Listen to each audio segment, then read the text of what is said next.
Gak nyangka banget kue sebagus ini, cara buatnya cuman diaduk-aduk aja tanpa telur, tapi rasanya ini enak banget. Oke, langsung aja yuk ke cara pembuatannya. Oke, langkah pertama masukkan tepung beras, tepung terigu, gula pasir, vanila bubuk, setengah sendok teh garam halus, lalu aduk sampai tercampur merata. Masukkan santan cair, ini aku dapat dari 1 bungkus santan instan, lalu aku tambahkan dengan air putih biasa. Aduk semua bahan sampai tercampur merata, sampai gulanya larut dan adonannya itu terlihat licin ya.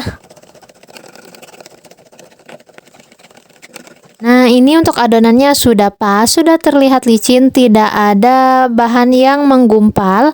Lalu tambahkan 1 sendok teh ragi instan, aku pakai merek Varnipam. Agar tidak ada bahan yang mengendap di bawah, aku aduk kembali menggunakan spatula. Nah, ini adonannya sudah pas, akan aku diamkan selama 30 menit. Setelah 30 menit didiamkan, ini busa-busanya sudah terlihat, lalu akan aku pecahkan menggunakan whisker.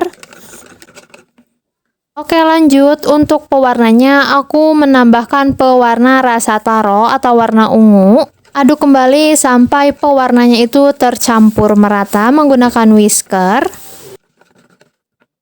Lalu tambahkan 1 sendok teh baking powder, aduk kembali sampai semua bahan tercampur merata. Kalau hasilnya mau lebih mekar, saya sarankan menggunakan baking powder double acting. Untuk memastikan tidak ada bahan yang mengendap di bawah, aku aduk kembali menggunakan spatula. Nah, ini untuk adonannya akan aku pindahkan ke gelas takar agar lebih mudah menuangkan adonan ke dalam cetakan. Untuk cetakannya, aku menggunakan cetakan kue bugis seperti ini dan akan aku panaskan sampai panas atau sekitar 5-7 menitan. Oh ya, untuk cetakannya ini tidak diolesi sama sekali dengan minyak sayur. Setelah dipanaskan, ini cetakannya sudah panas. Lalu akan aku tuangkan adonan ke dalam cetakan dan sebelumnya akan aku aduk dulu ya adonannya agar tidak ada gelembung-gelembung yang masih terperangkap di dalam adonan. Masukkan adonan ke dalam cetakan sampai penuh seperti yang ada di dalam video.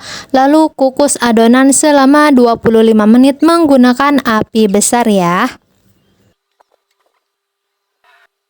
Dan ini kue mangkoknya sudah jadi, sudah matang, lalu angkat dan sajikan. Dan jadi deh kue mangkok atau kue apem mekarnya sudah jadi, siap untuk dinikmati. Kalau rasa ini sudah pasti enak ya bun, untuk teksturnya juga lembut. Jadi selamat mencoba resepnya ya. Terima kasih sudah menonton.